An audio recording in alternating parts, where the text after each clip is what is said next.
చాలా ముక్కుసూటిగా ఉంటారు మీరు. ఎవరికి భయపడరు, ఎక్కడ కాంప్రమైజ్ కారు. అవతల వ్యక్తి ఎవరైనా కూడా అభిప్రాయాన్ని కుండ బద్దలు కొట్టినట్టు చెప్తారు అని చెప్పి మీ విమర్శకులు, మిమ్మల్ని తీవ్రంగా వ్యతిరేకించేటువంటి వాళ్ళు కూడా ఒప్పుకుంటారు. మొదట్లో టీడీపీతో కాస్త సఖ్యతగానే ఉన్నారు కదా, ఉన్నట్టుండి ఎందుకని సడన్గా గళం మారిపోయింది ఎందుకు? తెలుగుదేశం పార్టీ కార్యకర్తలు కానీ నాయకులు కానీ జగన్మోహన్ రెడ్డి మీద మాట్లాడటానికి కూడా భయపడే రోజు. కొడాలి నాని, పేర్ని నాని, ఎవడైతే రంకిలేసి పోలవరం పూర్తి చేస్తామని మహేష్ బాబు డైలాగులు చెప్పిన అనిల్ కుమార్ యాదవ్, ఇలాంటి వాళ్ళందరినీ పీల్చి చీల్చి పిప్పి చేశాం. తెలుగుదేశం కార్యకర్తలు ఎవరు మాట్లాడలేదు సార్. ఈరోజు చంద్రబాబు నాయుడు గారు 164 సీట్లు వచ్చినాయని పవన్ కళ్యాణ్ చంద్రబాబు నాయుడు అన్యాయం చేస్తుంటే మాట్లాడకపోతే ఎవరు మాట్లాడతారు? మాకు 11 సీట్లు వచ్చినాయని వైఎస్ఆర్సీపీ నాయకులు ఎవరు మాట్లాడటంలా? అప్పుడే ఈ ప్రభుత్వం అంత అరాచకం సృష్టిస్తోందా? అంత అప్రజాస్వామికంగా ఉందా?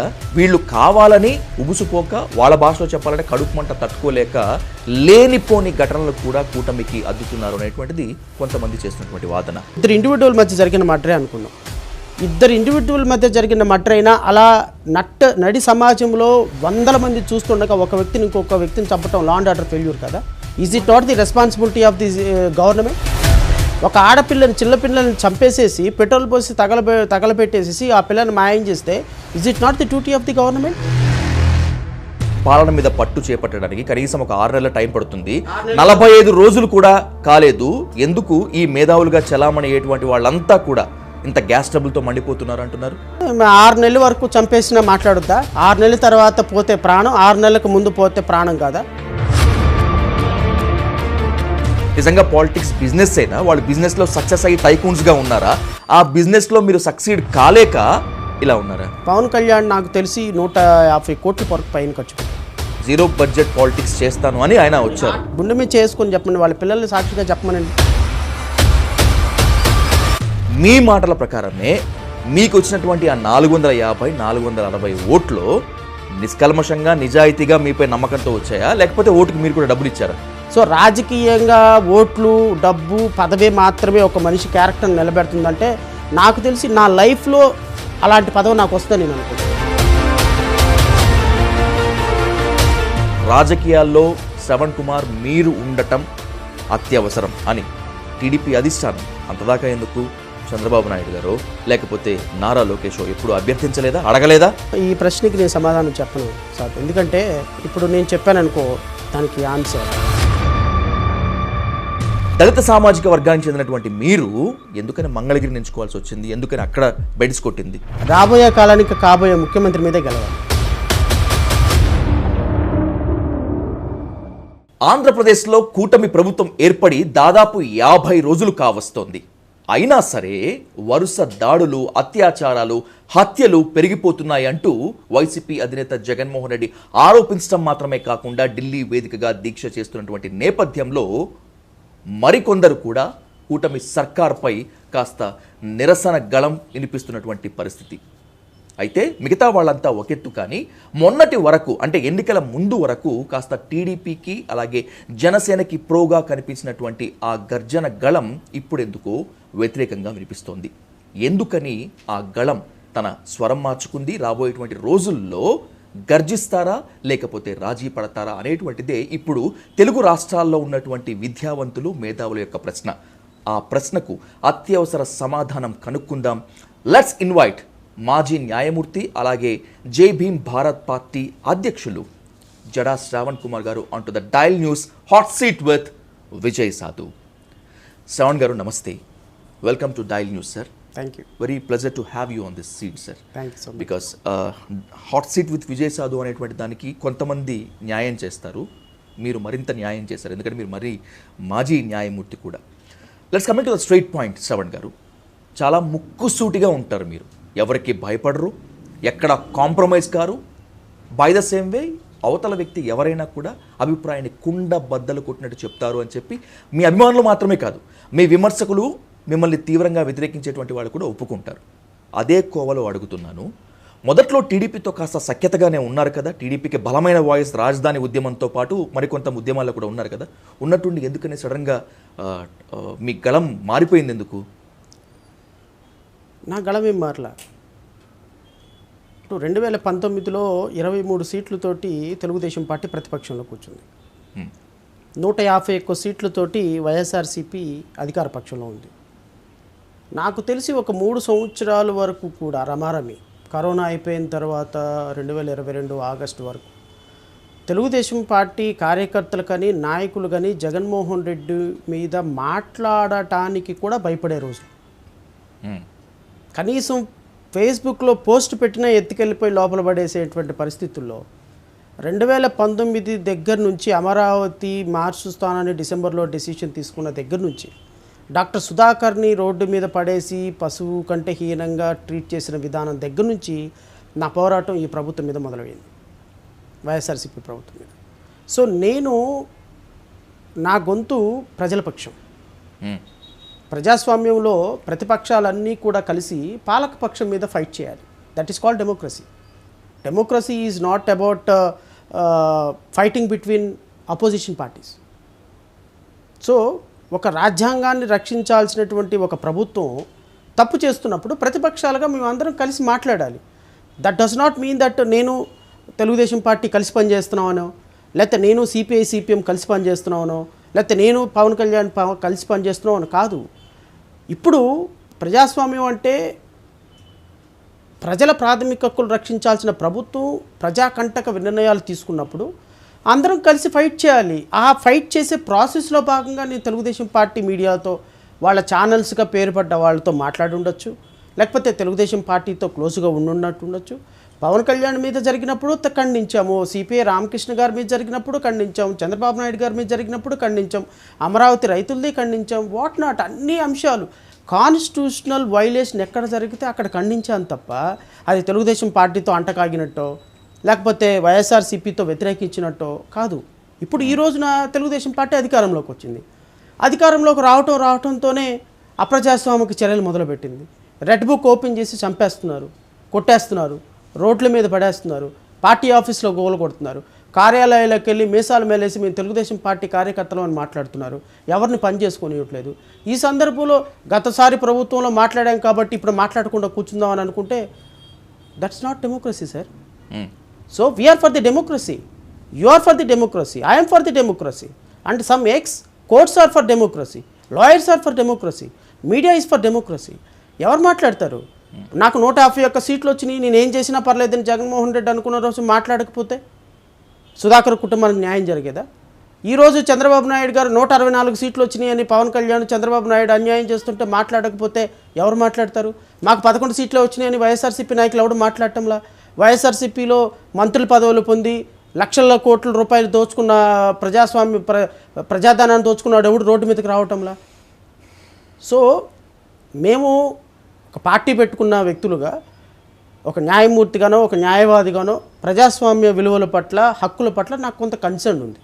అంతే తప్ప ప్రజాస్వామ్య పార్టీలతో కంటగాగి ఆ పార్టీ వస్తే ఈ పార్టీ వస్తే కంటగాగే మనస్తత్వం నాకు లేదు, ఉండబోదు కూడా. నిజంగా ఏ పార్టీ అధికారంలో ఉన్న ప్రభుత్వం ఏదైనా సరే ప్రజల పక్షం కాకుండా అప్రజాస్వామిక పక్షం గనక వహిస్తే మీరు అన్నట్లుగానే ఒక దానికి న్యాయమూర్తో లేకపోతే ఒక జర్నలిస్టో కావాల్సినటువంటి పని లేదు. బాధ్యత ఉన్నటువంటి ఏ పౌరుడైనా కూడా చాలు. అప్పుడే ఈ ప్రభుత్వం అంత అరాచకం సృష్టిస్తోందా, అంత అప్రజాస్వామికంగా ఉందా, వీళ్ళు కావాలని ఉబుసుపోక వాళ్ళ భాషలో చెప్పాలంటే కడుపు మంట తట్టుకోలేక లేనిపోని ఘటనలు కూడా కూటమికి అద్దుతున్నారు అనేటువంటిది కొంతమంది చేస్తున్నటువంటి వాదన.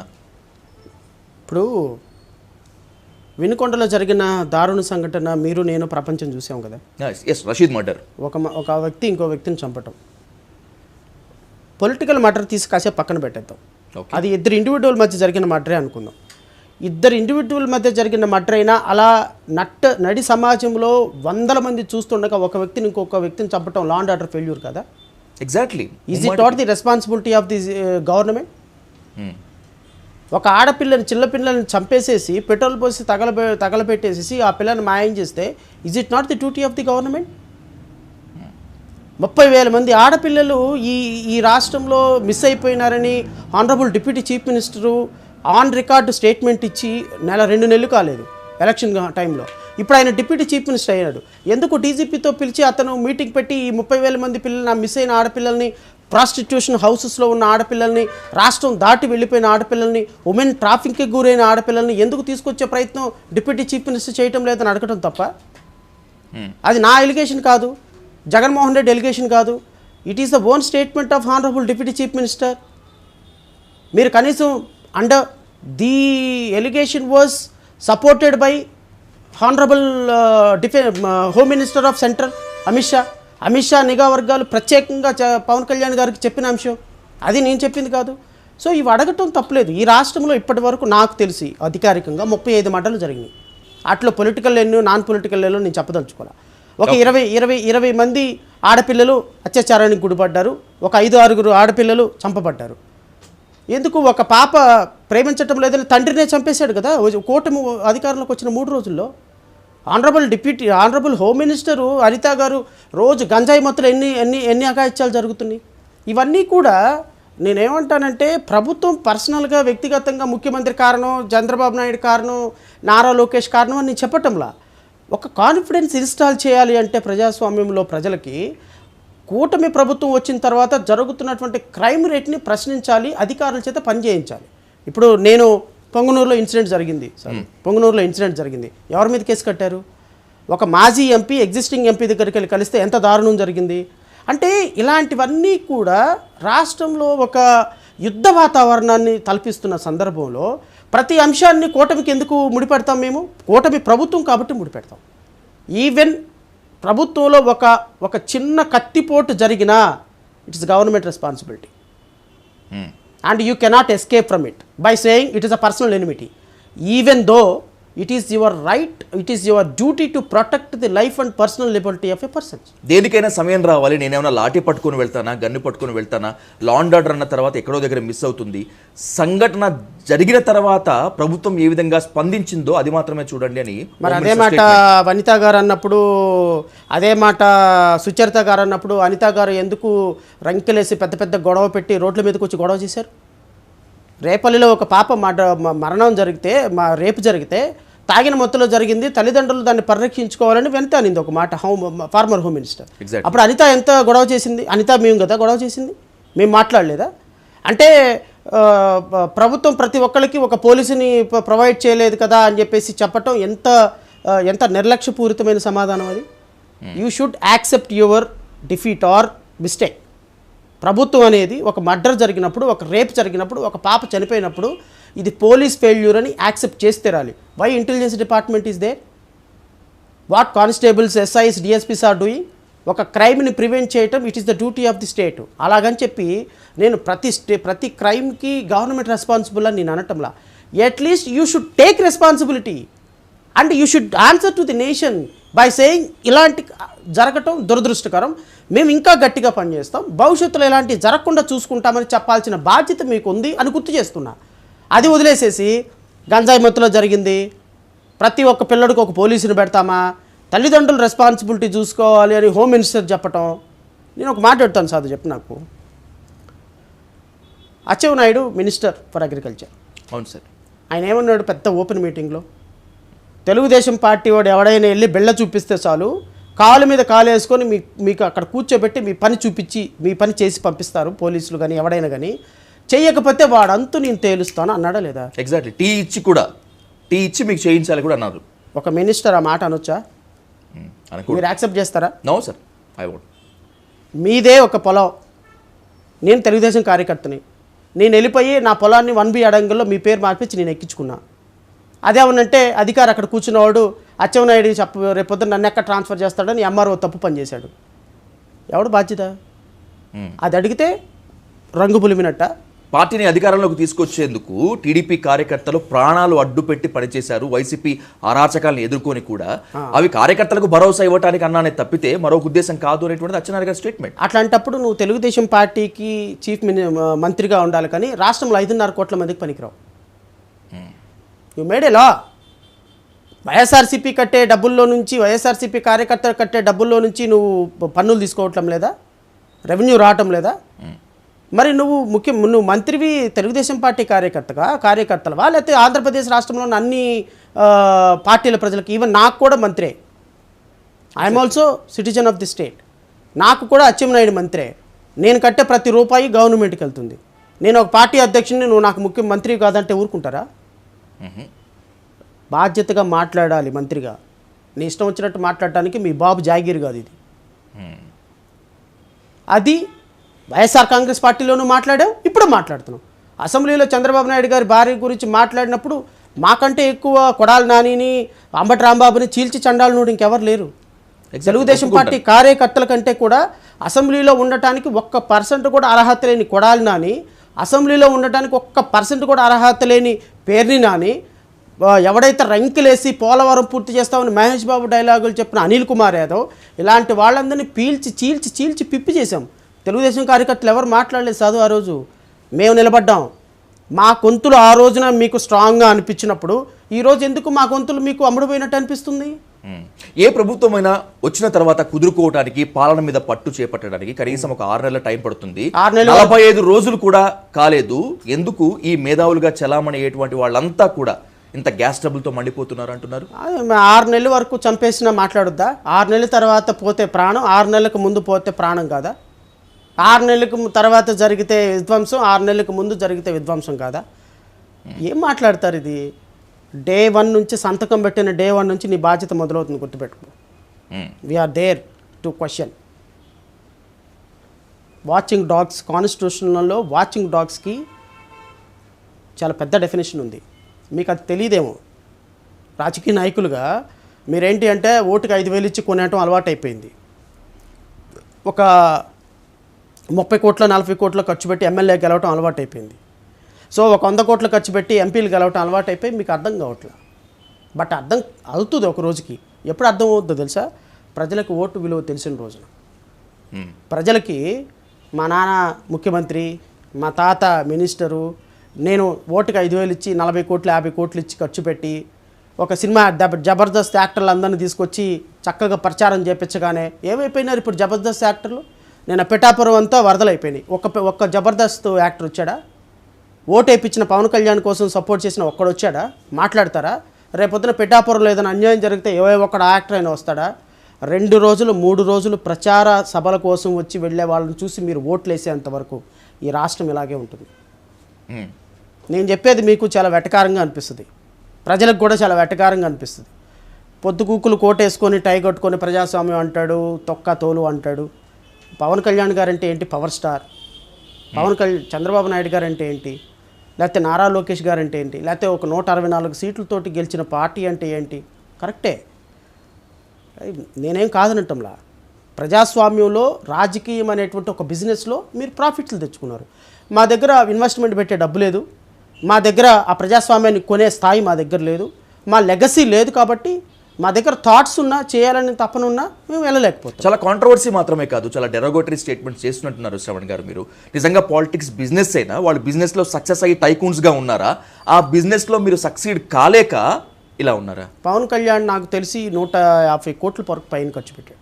జీరో బడ్జెట్ పాలిటిక్స్ చేస్తాను అని ఆయన హార్ట్ గుండె మీద చేసుకొని చెప్పండి, వాళ్ళ పిల్లల్ని సాక్షిగా చెప్పమనండి, వెంకటేశ్వర స్వామి మీద ప్రమాణం చేసి చెప్పమనండి. ఆయనకి ఇష్టమైనటువంటి మొన్న ఏదో వారాహి దీక్ష చేశారు కదా, ఆ తల్లి మీద దీక్ష ప్రమాణం చేసి చెప్పనండి, నేను రూపాయి ఖర్చు పెట్టలేదని. 40 లక్షలు మాత్రమే ఎమ్మెల్యేకి ఖర్చు పెట్టి అయ్యానని చెప్పమనండి. జీవితంలో నేను పవన్ కళ్యాణ్ గారి గురించి ఒక మాట మాట్లాడాను. ఓకే, ఆయన ప్రమాణం చేసి నేను 40 లక్షలు మాత్రమే ఖర్చు పెట్టాను, 1 రూపాయి కూడా ఎక్స్ట్రా ఖర్చు పెట్టలేదని ఆయన ఇచ్చిన అఫిడవిట్ ప్రమాణపత్రం ఏదైతే ఎలక్షన్లో ప్రమాణపత్రం ఇచ్చాడో ఆ ప్రమాణపత్రం కరెక్టే అని ఒక్క మాట చెప్పమనండి. లైఫ్లో నేను పవన్ కళ్యాణ్ గారి గురించి సారీ చెప్పి ఇంకో మాట మాట్లాడాను. ఇదే statement applicable to Nara Lokesh also. ఇదే స్టేట్మెంటు, నేనేమి వెనక్కి వెళ్ళను, నేను ఇంకొకసారి వాళ్ళ గురించి మాట్లాడను. ఎవరికి తెలియని ప్రజాస్వామ్యం అండి ఇది, ఎవరిని మోసం చేస్తున్నావు? ఎస్, నేను అలాగని చెప్పేసి వాళ్ళు ఎన్నిక కాబడ్డారు కాబట్టి వాళ్ళు డిప్యూటీ చీఫ్ మినిస్టరు, మంత్రులు, ముఖ్యమంత్రులు అయినారు. No, the same principle is applicable to even Jagan also. నేనేమి జగన్కి ఎగ్జంప్షన్ ఇవ్వటంలా. రాజకీయ నాయకులు అంటే రాజకీయాన్ని కోట్ల రూపాయలతోటి చేసే ఒక బిజినెస్ చేసి పడేశారు. ఆ బిజినెస్లో మేము లేవలేకపోతున్నాం. నాకు 450 460 ఓట్లు వచ్చినాయి సార్, ఎవరితో? మన నారా లోకేష్తో పోటీ పడితే. నేను ఈ రాష్ట్రంలో 460 ఓట్లు వచ్చినాయి కదా అని ఇంత కూడా బాధపడటం లేదు. ఎందుకు బాధపడటం లేదు అంటే నిజమైన ప్రజాస్వామ్యాన్ని కోరుకునే వాళ్ళు 450 సార్ ఆయన ప్రమాణం చేస్తారా చేయరా తర్వాత విషయం. శ్రవణ్ గారు మీ సవాల్ని స్వీకరిస్తారా లేదా చూద్దాం. మీరు ఇప్పుడు మనస్ఫూర్తిగా ఆన్ రికార్డ్ చెప్పండి, మీ మాటల ప్రకారమే మీకు వచ్చినటువంటి ఆ 450 460 ఓట్లు నిష్కల్మషంగా నిజాయితీగా మీపై నమ్మకంతో వచ్చాయా, లేకపోతే ఓటుకి మీరు కూడా డబ్బులు ఇచ్చారా? ఓటుకి డబ్బులు ఇచ్చి అసలు ఆ స్థాయి మాకు లేదు కదా సార్. నాకు తెలిసి నేను రియల్గా చెప్తున్నాను, నేను నా 16 లక్షలు ఎంతో ఖర్చు పెట్టాను. ఓకే, నేను నాకున్న స్థాయిలో ఆ 16 లక్షలు కూడా చాలా కష్టపడి సంపాదించిన డబ్బులే. అది ఖర్చు పెట్టినందుకు కూడా బాధపడుతున్నాను, ఎందుకంటే ఆ స్థాయి కూడా నాకు లేదు. ఖర్చు పెట్టా, 16 లక్షలు ఖర్చు పెట్టాను, 450 ఓట్లు 460 ఓట్లు వచ్చినాయి. నేనేమి 460 ఓట్లు వచ్చినాయి నేనేం బాధపడలే. ఈ దేశానికి, భారతదేశానికి రాజ్యాంగం అందించి ప్రపంచానికి తలమానికంగా నిలబడినటువంటి ఒక డాక్టర్ బాబాసాహెబ్ అంబేద్కర్ నుంచుంటే ముంబై కాన్స్టిట్యున్సీలో ఒక పాలు అమ్మేవాడి దగ్గర డిపాజిట్లు రాలా. ఎగ్జాక్ట్లీ అవును. 1951లో ఎలక్షన్ జరిగితే 1947 కాన్స్టిట్యూషన్ రాసిన తర్వాత మొదటి ఎలక్షన్ జరిగితే ఒక మిల్క్ వెండర్తో నుంచుంటే అంబేద్కర్ గారికి డిపాజిట్లు రాలా. అంత మాత్రం చేత అంబేద్కర్ గారు తీసేసినోడా? అంబేద్కర్ ఈ దేశానికి పనికిమాలిన పనిచేసినవాడా? అంబేద్కర్ ఈరోజు వీధిలో వాడవాడలో ఆయన కొలవటం లేదా? సో రాజకీయంగా ఓట్లు, డబ్బు, పదవి మాత్రమే ఒక మనిషి క్యారెక్టర్ని నిలబెడుతుందంటే నాకు తెలిసి నా లైఫ్లో అలాంటి పదవి నాకు వస్తుందని నేను అనుకుంటున్నా. నా ఇంకొక 20-30 ఏళ్ళు నేను బ్రతికితే ఈ విధమైన టెంపోతో వెళ్తే నేను ఎమ్మెల్యే కాదు కదా, కార్పొరేటర్ కూడా కాలేను. మరి పందా మార్చుకుంటారా? మార్చుకోను కదా. ఎందుకు మార్చుకుంటారు? పందాన్ని మార్చాలని చూసేవాడిని నేను. రాజకీయం అంటేనే ఎంత కాదనుకున్నా త్యాగాలు, పట్టు విడుపులు, కొన్ని చోట్ల ఆర్థిక లావాదేవీలు ఖచ్చితంగా చేసి తీరాల్సిందే. మీరు కూడా జీరో బడ్జెట్ పాలిటిక్స్ నమ్ముకుంటే మహా అయితే ఈ 450 ఓట్లు కాస్త ఒక 1000 ఓట్లు అవుతాయేమో కదా శ్రవణ్ గారు. మరి అలాంటప్పుడు మీరు మార్పు ఏం చేపిస్తారు? అది మీరు నా ప్రస్థానం చూస్తే బహుశా నేను యాజ్ ఎన్ ఇండివిజువల్గా 2019 నుంచి 24 వరకు ఒక సామాన్యమైనటువంటి న్యాయవాది, ఒక జడా శ్రావణ్ కుమార్ అనే ఒక న్యాయవాది, ఒక చిన్న ఉద్యోగం న్యాయమూర్తిగా ఒక చిన్న కోర్టులోనే పనిచేశా. పెద్ద న్యాయమూర్తినేం కాదు నేను, జిల్లా జడ్జి లేకపోతే హైకోర్టు జడ్జి కాదు, ఒక మెజిస్ట్రేట్గా పనిచేసిన నేను ఒక సాధారణమైన న్యాయవాదిగా 5,000కి 10,000కి 20,000కి ప్రాక్టీస్ చేసుకున్న నేను ఒక ప్రభుత్వాన్ని గడగడలాడించాను. కొన్ని పాలసీ డెసిషన్స్ నా వల్ల ప్రభుత్వం మార్చుకుంది, ఒప్పుకొని తీరుతాను. కొన్ని పాలసీ డెసిషన్స్ అమరావతికి నేను చాలా స్ట్రాంగ్ వాయిస్గా ఇచ్చా. ఎగ్జాక్ట్లీ. ప్రపంచ దేశాలకి అమరావతి ఎలా కావాలని నేను ఇక్కడ కూర్చొని మాట్లాడితే, TV5లో ABNలో మాట్లాడితే ఇతర దేశాల్లో ఉన్న NRIs అందరూ అప్రిషియేట్ చేసేవాళ్ళు. Undoubtedly you became the common man voice, sir. Common man voice. So ఒక కామన్ మ్యాన్ వాయిస్ నేను ఏ ఎమ్మెల్యే, ఏ మంత్రి, ఏ మినిస్టర్కి కూడా తగ్గకుండా నా వాయిస్ ప్రపంచానికి వినిపించా. మీరు అంటున్నారే ఇప్పుడు మార్చుకుంటారా పందా అని. ఒక మంత్రి కంటే నాకు ఎక్కువ ప్రజల్లో గౌరవం ఉందని నేను భావిస్తున్నా. That's enough. రైట్, మీ మాటకే వస్తాను. ఒకవేళ నిజంగా ఒక మినిస్టర్ కంటే, ఒక రాజకీయవాది కంటే ప్రజల్లో మీకు నిజంగా ఆ స్థాయి గనక charming and by the same way గనక ఉంటే ఆ చామింగ్, ఆ నమ్మకం విలువ 450 ఓట్లు. ఎస్, కరెక్ట్ మీరు అనేది. ఇప్పుడు ప్రజాస్వామ్యం ఎలా తయారైందంటే, ఈరోజు నాకు వచ్చే 5,000 రూపాయలుకి 50,000 రూపాయలు ఎదురు చూస్తున్నాయి కష్టాలు. ఓకే, 10,000 వస్తే 1,00,000 రూపాయలు ఎదురు చూస్తున్నాయి. మీరు ఈవెన్ గజెట్ ఆఫీసర్ అయినా తీసుకోండి, మంత్ ఎండ్ వచ్చేటప్పటికి డబ్బుల కోసం అప్పుకు పరిగెత్తే పరిస్థితిలో ఉన్నారు. అలాంటిది ఒక ఎలక్షన్లో 5,000 రూపాయలు 10,000 రూపాయలు తాయిలాలిస్తూ ఓటుని బై చేసే పరిస్థితుల్లో జడా శ్రావణ్ కుమార్ కోసం ఆయన చేసినా చేయకపోయినా ఓటు వేసినా వేయపోయినా ఆయన చేస్తాడు. కానీ ఈరోజు ఇచ్చే 5,000 10,000 రూపాయలు మనకు అవసరం. అండ్ మోర్ ఓవర్ రేపొద్దున ఈ పార్టీ అధికారంలోకి వస్తే నాకు పలాంత చేస్తుందేమో, ఈ పార్టీ అధికారంలోకి వస్తే నాకు పలాంటి చేస్తేమో, ఈ నాయకుడికి అవకాశం వస్తే నీకు పలాంటి చేస్తానని ప్రజల యొక్క షార్ట్ రిక్వైర్మెంట్స్ ప్రజాస్వామ్యాన్ని కిల్ చేస్తున్నాయి. సో నేనేమనుకుంటానంటే నాకు వచ్చిన 450 ఓట్లు నేను 40,000 ఓట్లతో సమానంగా భావిస్తాను. ఈ 450ని 40,000 చేయడానికి ప్రయత్నం చేస్తాను. ఆ ప్రయత్నంలో నేను సక్సెస్ అవుతాను, ఫెయిల్యూర్ అవుతాను నాకు తెలియదు. బట్ నా ఎఫర్ట్ మాత్రం never ever given up. So ప్రజాస్వామ్యంలో గెలుపు ఓటములే ఒక మనిషి యొక్క క్యారెక్టర్నో లేకపోతే ఒక మనిషి యొక్క దీన్ని నిలబెడతాయి అంటే దానికి నేను ఒప్పుకోను. కానీ ఒకటైతే చెప్పగలను, నిరంతరం ప్రజల ఆలోచనలతో ప్రయాణం చేస్తుంటే ఒక రోజుకి ఖచ్చితంగా సక్సెస్ అవుతామని అయితే నమ్మకం ఉంది నాకు. అబ్రహాం లింకన్ లాంటి ఒక మహనీయుడు నాకు ఆదర్శంగా నిలబడతాడు. సో నేను ఓట్లు రాలేదనో లేకపోతే నారా లోకేష్ చేతిలో ఓడిపోయానని నేను భావించను. నేను నారా లోకేష్ కంటే 100 రెట్లు తెలివిగలవాడిని, 100 రెట్లు కమిట్మెంట్ ఉన్నవాడిని, సీరియస్నెస్ ఉన్నవాడిని, చట్టాల పట్ల అవగాహన ఉన్నవాడిని, కలెక్టర్ దగ్గర నుంచి కింద బంట్రోత్ వరకు బిజినెస్ రూల్స్ తెలిసిన వాడిని, ఏ సిస్టమ్ ఎలా పనిచేస్తుందో అవగాహన ఉన్నవాడిని, ఐపీఎస్ నుంచి కానిస్టేబుల్ వరకు విధి విధానాలు తెలిసిన వాడిని. నాకు ఒక సమస్య వస్తే నాకు ఫోన్ ఏ ఫ్రెండ్ అవసరం లేదు, ప్రిన్సిపల్ సెక్రటరీ అవసరం లేదు, డీజీపీ అవసరం లేదు. I can solve my self. I can give a suitable suggestion to my subordinates, IAS, IPS, if I become a minister tomorrow. So, నా దగ్గర ఒక డబ్బు తప్ప అన్నీ ఉన్నాయి, వాళ్ళ దగ్గర డబ్బు తప్ప ఏమీ లేవు. మీరు అన్నమాట ప్రకారము మీరు చెప్పినట్లు మీరు చేసినట్లు నేను కంపారిజన్ చేయలేను. కానీ శ్రవణ్ కుమార్ గారు మీతో ఏకీభవిస్తాను. నేను already you became the common man voice. మీరు గనక బరిలో ఉండి పదవిలో ఉండుంటే ఖచ్చితంగా ప్రజల కోసం పోరాడి ఉండేవారే. వాట్ ఈజ్ జడా శ్రావణ్ కుమార్ అనేటువంటిది కొత్తగా ప్రూవ్ చేసుకోవాల్సిన పని లేదు. You already proved. అయినా కూడా ప్రజలు మిమ్మల్ని యాక్సెప్ట్ చేయలేదు అంటే జడా శ్రావణ్ కుమార్గా మీరు ఫెయిల్ అయ్యారా, లేకపోతే ప్రజాస్వామ్యంలో ప్రజలు ఓడిపోయారా? రెండూ జరిగినాయి. నేను కూడా ఓడిపోయినా, నేను కూడా యాక్సెప్ట్ చేయాలి. ఎలా? ఎందుకంటే ప్రజలని మన వైపు టర్న్ చేసుకోవటంలో నేను ఇంకా బెటర్గా పర్ఫామ్ చేయాల్సి ఉండింది. మీ పర్ఫార్మెన్స్ అంటే first example, Mangalagiri constituency it is not my constituency. And ఎలక్షన్కి కరెక్ట్గా 15-20 రోజుల ముందు కాన్స్టిట్యున్సీకి వెళ్ళాను. నేను ఇంతకుముందు రాష్ట్రం అంతా వర్క్ చేసి పార్టీని బిల్డ్ చేశాను తప్ప నాకంటూ ఒక కాన్స్టిట్యున్సీ పెట్టుకోవాలి. సో నేను 15-20 రోజుల ముందు మంగళగిరి కాన్స్టిట్యున్సీకి వెళ్ళటం, అక్కడ ప్రజలతో వీలైనంత వరకు మాట్లాడటం జరిగింది. కానీ సో ఓవరాల్గా నేను ఆ కాన్స్టిట్యున్సీలో 5 సంవత్సరాల పాటు తిరిగి ప్రజల కోసం, ప్రజల కష్టాల కోసం, ప్రజల్లో ఒక నాయకుడిగా ఎదగటంలో నేను ఫెయిల్ అయ్యా. సో నేను ఆ తప్పు ఇప్పుడు చేయను. ఓకే. సో ఈ 5 ఇయర్స్ ఖచ్చితంగా నా కాన్స్టిట్యున్సీలో నేను వర్క్ చేస్తాను.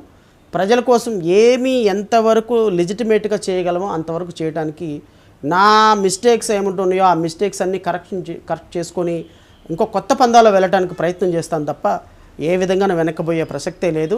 2029లో అటు సూర్యుడు ఇటు పొడిచిన అసెంబ్లీలో జడా శ్రావణ్ కుమార్ ఉంటాడు. మీ రాజకీయ ప్రస్థానం మీద మాత్రమే కాకుండా మీ రాజకీయ ప్రమాణం మీద, ప్రయాణం మీద కూడా చాలా మందికి ఎన్నో అపోహలు, అనుమానాలు ఉన్నాయి. I will make them as a questions. Shravan Kumar garu, you please blast the silence and all these things.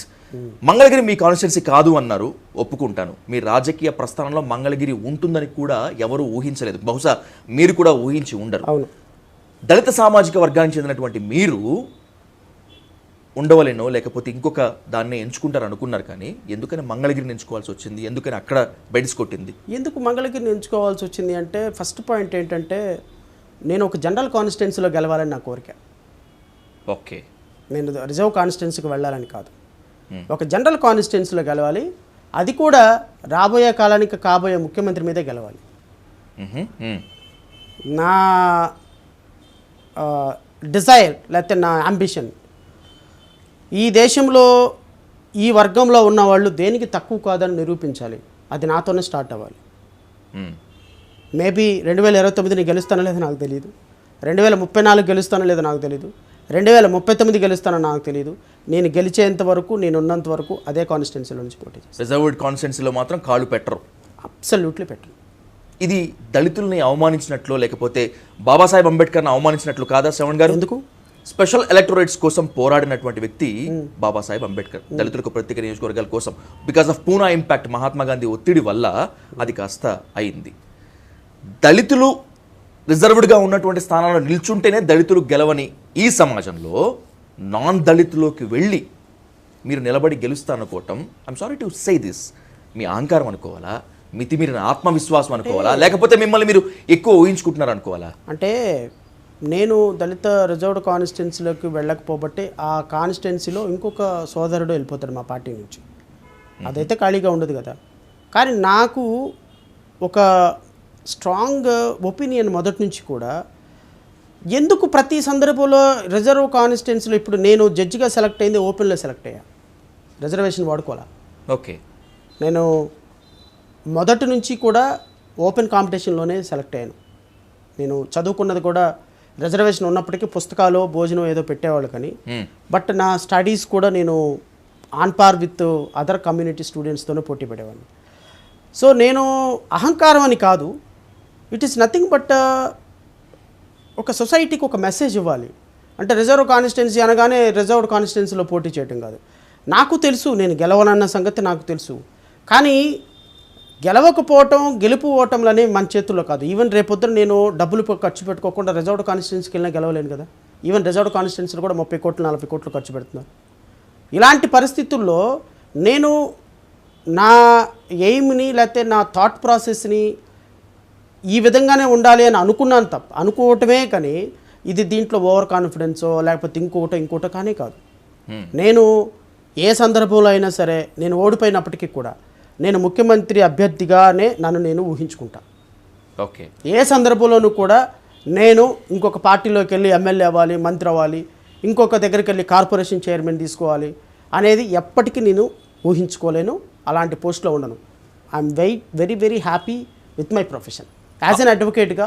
ఇండిపెండెంట్గా నేను ఏదైతే ఇప్పుడు ఉన్నానో ఇంకొక 20 years till my last breath నేను అడ్వకేట్గానే ఉండి చచ్చిపోతానేమో తప్ప ఇంకొక రాజకీయ పార్టీలోకి వెళ్ళి మీ పార్టీ టికెట్ ఇస్తుందా నేను ఎమ్మెల్యే అవుతాను, మీ పార్టీ మినిస్టర్ ఇస్తా నేను మినిస్టర్ అవుతానని అనే ప్రసక్తి జడా శ్రవణ్ కుమార్కి అరేజ్ కాదు. అమరావతి ఉద్యమంలో మీరు ఉండి గర్జిస్తున్నప్పుడు రాజధాని ప్రేమించేటువంటి వాళ్ళందరూ కూడా చాలా హ్యాపీగా ఫీల్ అయ్యారు. వైసీపీ అప్రజాస్వామిక విధానాన్ని మీడియా సాక్షిగా మాత్రమే కాకుండా ఎన్నో వేదికల మీద మీరు ఎండగడుతున్నప్పుడు మిమ్మల్ని వాళ్ళలో ఊహించుకొని చాలా పొంగిపోయారు. ఇక్కడే ఒక కాంట్రాక్ట్ కూడా ఉంది. ఖచ్చితంగా మీరు టీడీపీలో జాయిన్ అవుతారు, టీడీపీ నుంచి రాజధాని ప్రాంతం నుంచే పోటీ చేస్తారు, ఎన్నికవుతారు అని చెప్పి నాతో పాటు అందరూ అనుకున్నారు. But we failed. మేం ఫెయిల్ అయ్యామా, మీరు ఫెయిల్ అయ్యారా, లేకపోతే డీల్ ఎక్కడైనా తేడా కొట్టి? మీరే ఫెయిల్ అయ్యారు. ఎట్లా? నా లైఫ్లో ఐ స్వేర్ నేను తాడికొండ నుంచి తెలుగుదేశం పార్టీ నుంచి పోటీ చేయాలని ఎప్పుడు అనుకోలే. హార్ట్ఫుల్లీ మీరు చెప్తారు? Heartfully I swear. ఓకే, నేను తెలుగుదేశం పార్టీలో చేరటం అనేది నేను ఆ సందర్భంలో నేను ఎంత చెప్పినా మీడియాకి అర్థం కాదు.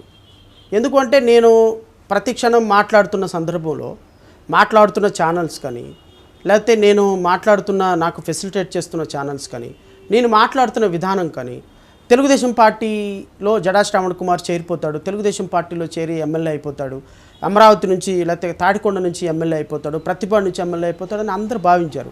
ఆ సందర్భంలో నేను నో నేను అట్లా చేరేవాడిని కాదు అంటే అందరూ ఏమనుకుంటారు, ఎలక్షన్ వచ్చేటప్పటికి శ్రవణ్ కుమార్ వెళ్ళిపోతాడులే అనుకుంటారు.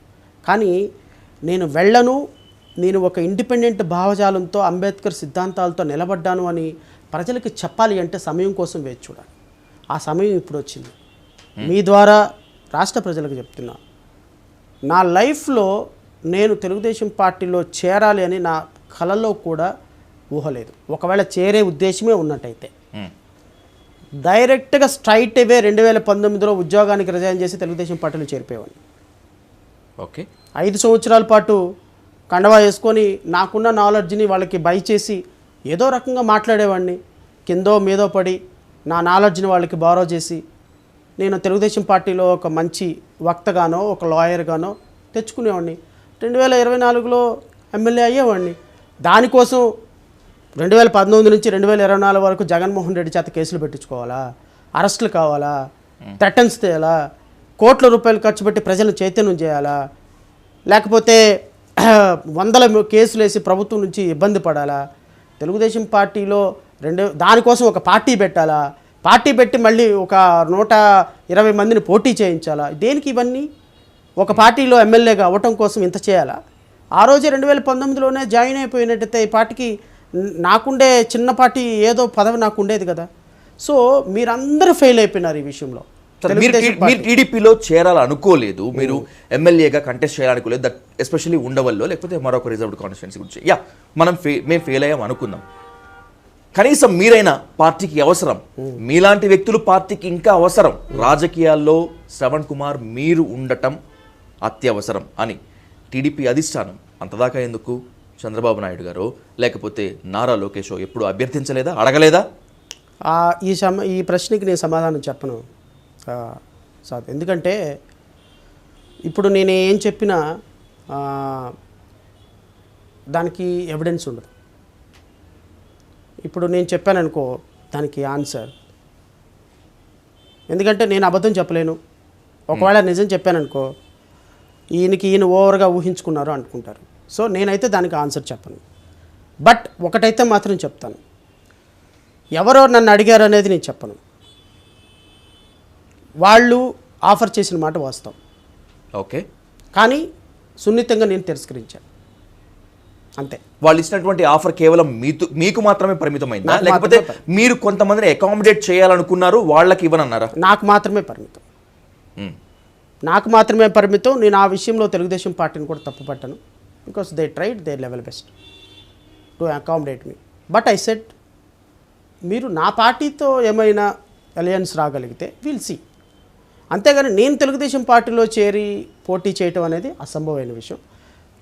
అది అడిగిన వ్యక్తులు ఎవరు, నేనేం చెప్పాను అనేది నేను డీటెయిల్స్లోకి వెళ్ళను. ఓకే, కానీ సంహౌ మా ప్రయాణమో లేకపోతే సహజంగానే ఒక 5 సంవత్సరాలు ఫైట్ చేసిన జడా శ్రావణ్ కుమారు పార్టీలోకి రావాలి అని కొంచెం వాళ్ళ తరపున వాయిస్ వినిపించాలని వాళ్ళకు కూడా ఉంటుంది, పార్టీగా ఉంటుంది. ఎందుకంటే ఇప్పుడు మీరు చాలా అద్భుతంగా ఇంటర్వ్యూ చేస్తారు, స్పష్టమైన లాంగ్వేజ్ ఉన్న అతి తక్కువ జర్నలిస్టులో మీరు ఒకళ్ళు. మీలాంటి వాళ్ళు మేనేజ్మెంట్ పోగొట్టుకోదు కదా. అవసరమైతే మీరు రిజైన్ చేసి బయటకు వెళ్తారంటే ఇంకో 10,000 ఎక్కువ ఇచ్చి తెచ్చుకుంటారు. అలాగే ఎవరైనా సరే బాగా కొంచెం ప్రజల పట్ల ఆలోచిస్తున్నప్పుడు రాజకీయ నాయకులు ఆలోచిస్తారు, పిలుస్తారు. సో నేను పార్టీలోకి వెళ్ళి నా ఐడియాలజీ సెట్ కాక వాళ్ళ ఐడియాలజీ సెట్ కాక 4 రోజులు ఒక మాట, 4 రోజులు ఒక మాట, 4 రోజులు ఓడిస్తానని, 4 రోజులు ఓడించనని, 4 రోజులు కొత్త పార్టీ పెడతానని ఈ పిచ్చి మాటలని ఎందుకు? ఆటలో అరటిపండు అవ్వాలా? అవసరం లేదు కదా. సో నా ప్రయాణం నాది. మీరు చెప్పినా చెప్పకపోయినా టీడీపీ హైకమాండ్ మీకోసం విపరీతంగా ట్రై చేసింది, మిమ్మల్ని ఖచ్చితంగా పార్టీ వాయిస్గా ఉంచాలని అనుకున్న మాట వాస్తవం. సరే, I respect your privacy and I respect your words Shravan Kumar గారు. కానీ మీ పార్టీని టీడీపీతో అలయన్స్ కావాలని చెప్పి మీరు ఒక ప్రతిపాదన పెట్టారు, వాళ్ళు విలీనం అడిగారు. సరే, విలీనమా అలయన్స్ అనేటువంటి తీసి పక్కన పెట్టేస్తే మీకున్న శక్తి కన్నా ఎక్కువ సీట్లు అడిగారు, ఒక దశలో బ్లాక్ మెయిలింగ్ కూడా వెళ్ళారు, అందుకే టీడీపీ మిమ్మల్ని కావాలని దూరం పెట్టింది అనేటువంటిది. అలాగని ఏం కాదు సాధు, నేను మేబీ కొంచెం డిమాండ్ ఎక్కువే చేసి ఉంటానేమో, అది నాకు అనిపించిన తర్వాత నేను అనిపించింది కొంచెం నేను ఓవర్ కాన్ఫిడెన్స్గా వెళ్ళుంటానేమో నాకు అనిపించింది. అంటే నేను న్యూగా ఎమర్జ్ అయినటువంటి పార్టీ, కొత్తగా ఎమర్జ్ అయినటువంటి పార్టీ. రెండోది ఏంటి అంటే ఈ సామాజిక వర్గంలో నుంచి కొంచెం ఎక్కువగా పార్టీల వైపే చూస్తారు, ఇండిపెండెంట్గా ఉండని. ఇలాంటి సందర్భంలో నేను కొంచెం తెలుగుదేశం పార్టీని మా పార్టీలో అలయన్స్ వస్తే కొంతమందిని అకామిడేట్ చేయమని కూడా అడిగాను నేను. సో దానికి మేబీ వాళ్ళకున్న ప్రాక్టికల్ రీజన్స్ వాళ్ళకు ఉండి ఉండొచ్చు. ఎందుకంటే పవన్ కళ్యాణ్ అనేటువంటి వ్యక్తిని కూడా వాళ్ళు అకామిడేట్ చేయాలి, at the same time Bharatiya Janata పార్టీని కూడా వాళ్ళు అకామిడేట్ చేయాలని అనుకున్నారు. అది లాస్ట్లో వచ్చి ఉండొచ్చు, కానీ నేను ఆ స్థాయిలో లేను అని వాళ్ళు భావించారు. ఓకే, యాజ్ అన్ ఇండివిజువల్గా జడా శ్రావణ్ కుమార్ ఒక్కరిని అకామిడేట్ చేయొచ్చు, బట్ ఇంకొకరినో 2 3 అడిగితే వాళ్ళని అకామిడేట్ చేసే స్థాయిలో నేను లేను అని వాళ్ళు భావించారు. అది ఫైనల్గా ప్రూవ్ అయింది, నేను ఆ స్థాయి వ్యక్తిని కాదని ప్రూవ్ అయింది. నేను దానికి ఏం ఫీల్ అవటంలా, ఎందుకంటే నేను నా పార్టీని అమ్మేసేసి ఆ పార్టీలో చేరిపోయి 5 సంవత్సరాల్లో నన్ను నమ్ముకొని నాకు తెలిసి 117 మంది పోటీ చేశారు మొన్న ఎమ్మెల్యేలుగా. అందరికీ కూడా 500 600 ఓట్లు తక్కువే, అంతకుమించి నాకు తెలిసి ఎవరికో ఒకరికో 1000 2000 వచ్చినాయి. నన్ను నమ్ముకొని పోటీ చేసి 25 లక్షలు 50 లక్షలు 2 కోట్లు 3 కోట్లు ఈవెన్ ఎమ్మెల్సీలు కూడా ఆఫర్ చేశారు కొంతమందికి. అంటే ఆ సందర్భంలో తెలుగుదేశం కూడా ఇంత ల్యాండ్ స్లైడింగ్ విక్టరీ వస్తుందని వాళ్ళు ఊహించలా. ఇలాంటి టఫ్ సిచ్యువేషన్స్ కూడా బేర్ చేసి చాలామంది నన్ను నమ్ముకొని నామినేషన్ విత్డ్రా చేసుకోకుండా ఉన్నారు. ఇలాంటి వాళ్ళందరినీ నేను అమ్మేసేసి నేను బయటికి వెళ్ళిపోవాల్సి వచ్చేదేమో, అలాంటిది నాకు ఇష్టం లేదు. అందుకోసమనే బహుశా వాళ్ళు పెట్టిన వాళ్ళు అడిగిన దానికి నేను పార్టీలోకి వెళ్లకుండా ఇండిపెండెంట్గా ఉండిపోవడానికి కారణం నన్ను నమ్ముకున్న కొంతమంది ఉన్నారు. అలాంటి వాళ్ళని నేను కూడా మోసం చేసి వెళ్ళిపోతే నా వ్యక్తిగతమైన స్వార్థం కోసం లైఫ్లో ఇంకొక వ్యక్తిని నమ్మటానికి అవకాశం ఉండదు. ఇప్పటికే చాలామంది మా దళిత సామాజిక వర్గాల్లో నుంచి నేను పేర్లు చెప్పను కానీ చాలామంది పార్టీలు నమ్మేశారు సార్. జనాలు నమ్మేసేసి పార్టీల్లోకి వెళ్ళిపోయినారు. ఇప్పుడు నేను కూడా అలా వెళ్ళిపోతే దేర్ ఇస్ నో మీనింగ్. అందుకనే ఈ కష్టాలు మళ్ళీ ఇంకో 5 సంవత్సరాలు పట్టడానికి సిద్ధంగా ఉన్నా. డిప్యూటీ సీఎంగా నూతన ఛార్జ్ తీసుకున్నారు పవన్ కళ్యాణ్ గారు. ఆ ఒక్క శాఖకే పరిమితం కాకుండా చాలా ఇంపార్టెంట్ అయినటువంటి గ్రామీణ శాఖ, ఇంకొన్ని శాఖలు కూడా తీసుకొని ఆయన మార్క్ ఏదో చూపిద్దాం అనుకుంటున్నారు. ఈ టైంలో ఆయన్ని కోఆపరేట్ చేయాల్సింది పోయి నువ్వు 30,000 మంది మిస్ అయ్యారని చెప్పన్నావు కదా, వాళ్ళ వివరాలు చూపించు, ఇంకేదో చూపించు అంటే is it not a blackmailing? Sir, మీరు ఇంత ఎక్స్పీరియన్స్ పెట్టుకుని అలా మాట్లాడటం చాలా పొరపాటు. మీరు పవన్ కళ్యాణ్ గారిని కావాలని వెనకేసుకున్నట్టు అనిపిస్తుంది. నేను పవన్ కళ్యాణ్ గారిని ఏమన్నాను? పవన్ కళ్యాణ్ గారు ఏమన్నారు? 30,000 మంది అమ్మాయిలు మిస్ అయ్యారు, ఇది నాకు కేంద్ర ప్రభుత్వం చెప్పింది. కనీసం జగన్మోహన్ రెడ్డి డీజీపీని పిలిచి 30,000 మంది ఏమయ్యారు, వీళ్ళ మీద దొరికారా లేదని ఒక్క రివ్యూ మీటింగ్ పెట్టలేదు అని అన్నారా లేదా? Why can't you give him a time అంటున్నాం. నేను అదే అంటున్నా. 50 రోజుల్లో మీరు ఒక్క రివ్యూ మీటింగ్ కూడా పెట్టలేదు డీజీపీతో. 50 రోజుల్లో ఎంతమంది అమ్మాయిలు బ్రతుకులు చిత్రమైపోతున్నాయి? ప్రాస్టిట్యూషన్లో ఉన్నారు అమ్మాయిలు 30,000 మంది. వాళ్ళు ఎక్కడున్నారో వెతకడానికి ఎన్ని రోజులు తీసుకుంటారు మీరు? Every minute is a precious. Every minute is a precious. You cannot ignore. అంటే నేను ఏదో బ్లాక్మెయిల్ చేసే అంత స్థాయి కాదు.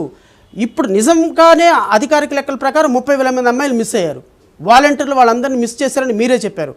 మీరు ఆ స్టేట్మెంట్ తప్పండి. అధికారికంగా డీజీపీని పిలిచి, సార్ 30,000 మంది అమ్మాయిలు మిస్ అవ్వలేదు, ఇది నేను ఆ రోజు పొలిటికల్ స్టంట్ కోసం చెప్పాను, నిజంగా ఏమీ మిస్ అవ్వలేదు అంటే వీఆర్ వెరీ హ్యాపీ. అలా నిజంగా పాలిటిక్స్లో జరుగుతుందా? అలా ఒప్పుకునేటువంటి వాళ్ళు ఉంటారా? ఒకవేళ కనుక అది నిజం కాకపోతే 2 లక్షల పుస్తకాలు చదివిన మా ఉప ముఖ్యమంత్రి పవన్ కళ్యాణ్ గారు చెప్పిన మాటనే నేను మాట్లాడుతుంటే పాలిటిక్స్లో అది జరుగుతుందంటే పొలిటికల్ ఎలిగేషన్ చేశారు మీరు? చెప్పండి. మీరు పొలిటికల్ ఎలిగేషన్ చేశారని మీరు ఒక్క మాట చెప్పండి.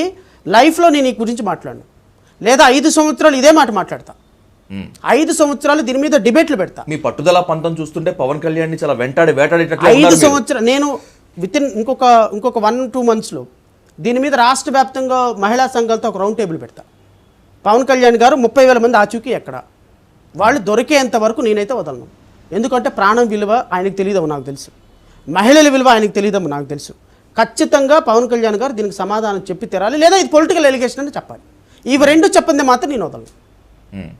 ఒకవేళ నిజంగా పవన్ కళ్యాణ్ ఆ స్థాయిలో గుండెల్లో పెట్టుకోకుండా ఉంటే పిఠాపురం ప్రజలు ఆ రికార్డ్ మెజారిటీ ఇచ్చుండేవారా? వెలువలా వచ్చాయి, అసలు ఈవీఎంలో పట్టలేదట కొన్ని సందర్భాలు. నేను కొన్ని ఉదాహరణలు చెప్తే మీరు మళ్ళీ పవన్ కళ్యాణ్ అభిమానులు ఫీల్ అవుతారు. పవన్ కళ్యాణ్ గారు గెలిచారు, నేను ఆయన హార్ట్ఫుల్గా కంగ్రాచులేట్ చేస్తున్నా. మంచి పోస్ట్ వచ్చింది డిప్యూటీ చీఫ్ మినిస్టర్, దాన్ని సమర్థవంతంగా చేయమని నేను కోరుతున్నా. నేను వారిని అవమానపరచటమో లేకపోతే ఆయన ఇంకో మాట అంటమో నా ఉద్దేశం కాదు.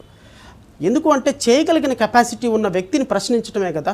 చెట్టు ఇప్పుడు కాయలు ఉన్న చెట్టునే కదా ఎవడైనా రాళ్ళేసేది. మొన్నటిదాకా పవన్ కళ్యాణ్ గారిని బిడ్డలను తీసుకురా, వాళ్ళందరూ ఎక్కడున్నారు అని నేను అడిగానా? అడగలేదు కదా. ఇప్పుడు మీరు ఆ స్థాయిలో ఉన్నారు కాబట్టి నేను అడుగుతున్నాను సార్. పవర్ వాళ్ళ చేతిలో ఉంది అంతే కాబట్టి, లేకపోతే నేను ఎందుకు అడుగుతాను? నేను ఇప్పుడు ఆయన ఆ స్థాయిలో ఉన్నాడు కాబట్టి, డిప్యూటీ చీఫ్ మినిస్టర్ స్థాయిలో ఉన్నారు. ఏ ప్రభుత్వ కార్యాలయానికి వెళ్ళి ఆయన ఫోటో ఉంటుంది. రాజ్యాంగంలో అత్యున్నతమైన ఉప ముఖ్యమంత్రి పదవిలో ఆయన ఉన్నారు కాబట్టి నేను అడుగుతున్నాను.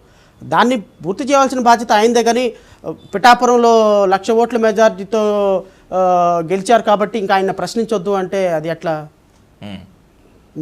మీకు కూడా అది భావ్యం కాదు.